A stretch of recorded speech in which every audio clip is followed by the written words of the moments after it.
ભાવનગરમાં ફરવા માટેના ટોપ 10 પ્રમુખ સ્થાનો. ભાવનગર ગુજરાતના પશ્ચિમ ભાગમાં આવેલું શહેર છે. આ શહેર ખંભાતના અખાતની પશ્ચિમે આવેલું છે. ભાવનગર જિલ્લાનું મુખ્ય મથક છે. ભાવનગરની સ્થાપના 1723માં ભાવસિંહજી ગોહિલે કરી હતી. આ પહેલાં તે રજવાડું હતું.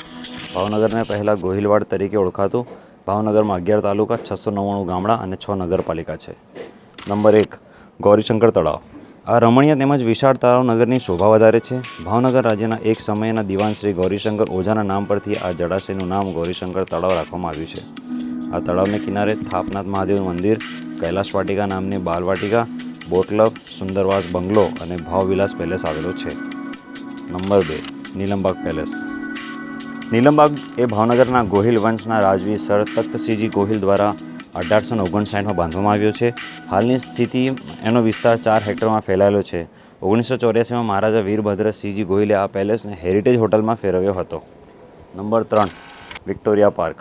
આ વન વિસ્તારની સ્થાપના 24 મે 1888ના રોજ ભાવનગર રજવાડાના તત્કાલીન મહારાજા તખ્તસિંહજી જશવંતસિંહજી દ્વારા કરવામાં આવી હતી. આ વિસ્તારમાં એક વન ભોજનશાળા અને બાળકો માટેનું રમતગમતનું ઉદ્યાન પણ આવેલ છે. નંબર 4, તખ્તેશ્વર મહાદેવ મંદિર. શ્રી તખ્તેશ્વર મહાદેવ એ ગુજરાત રાજ્યમાં સૌરાષ્ટ્ર વિસ્તારમાં આવેલા ભાવનગર જિલ્લાના મુખ્ય મથક ભાવનગર શહેરની મધ્યમાં નાનકડી ટેકરી પર આવેલું શિવલિંગ ફરતે સોનાનો થાળ ધરાવતું મંદિર સંપૂર્ણપણે સફેદ આરસપાનના પથ્થરો વાપરીને ઊંચી પ્લીથ પર બનાવેલું છે. તે 1893માં સાલમાં બાંધવામાં આવ્યું છે. Number 5, વોટરલોક gate. ભાવનગરનો વોટરલોક દરવાજો પ્રવાસીઓના રસ મુખ્ય જોવાલાયક સ્થળો પૈકી એક છે. દરવાજો દરિયાના પાણીને ગોદીમાં રાખવાના હેતુથી બનાવવામાં આવ્યો હતો. આ નીચો ભરતીના અમુક તબક્કે વધારામાં તરતા રહેવા માટે ડિલિવરીને મદદ કરે છે. આ લોકગેટ જવા માટે પૂર્વ પરવાનગી જરૂરી છે. લોકગેટ શહેરના ડોકયાર્ડમાં આવેલો છે, જે 100 વર્ષ પહેલાં બાંધવામાં આવ્યો હતો. નંબર 6, ગાંધી સ્મૃતિ. ગાંધી સ્મૃતિ સંકુલ, જે ગાંધી સ્મારક તરીકે જાણીતું છે, તેનું ઉદ્ઘાટન 1955માં કરવામાં આવ્યું હતું અને તે ભાવનગરના મધ્યમાં એક ક્લોક ટાવરની સામે આવેલું છે. આ મ્યુઝિયમની સ્થાપના 1955માં કરવામાં આવી હતી અને હવે તેના મહાત્મા ગાંધી જીવન સાથે સંબંધિત પુસ્તકો, દુર્લભ ફોટોગ્રાફ્સ અને સ્મારક વસ્તુઓ છે. નંબર 7, બાર્ટન લાઇબ્રેરી અને સંગ્રહાલય. 19મી સદીની બાર્ટન લાઇબ્રેરી શહેરની સૌથી જૂની પુસ્તકાલયનો પૈકી એક છે. ભાવનગર શહેરના મધ્ય ભાગમાં આવેલું આ પુસ્તકાલય ઐતિહાસિક અને સાંસ્કૃતિક મહત્વનું કેન્દ્ર છે.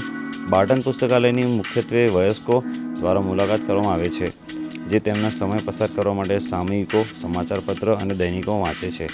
ગ્રંથાલયમાં વિવિધ ભાષાઓમાં પુસ્તકો અને હસ્તપ્રતો ખૂબ જ મોટી સંખ્યામાં ઉપલબ્ધ છે. નંબર 8, પાલીતાણા. પાલીતાણાના જૈન મંદિરો એ ગુજરાતના ભાવનગર જિલ્લામાં આવેલા પાલીતાણા શહેરની શેત્રુંજય ટેકરી ઉપર આવેલા જૈન મંદિર સંકુલ છે. આ શહેર પહેલાં પાલિદપુર નામે જાણીતું હતું. તેને મંદિરોનું નગર કહેવાતું. શત્રુંજયનો અર્થ આંતરિક શત્રુ પર વિજય પામનાર સ્થળ.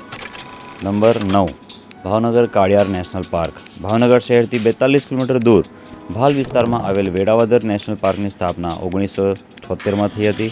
આ નેશનલ પાર્કના દક્ષિણમાં ખંભાતનો અખાત આવેલ છે. આ પાર્ક 34 વર્ગ કિલોમીટર વિસ્તારમાં ફેલાયેલ એક ઘાસનું મેદાન છે.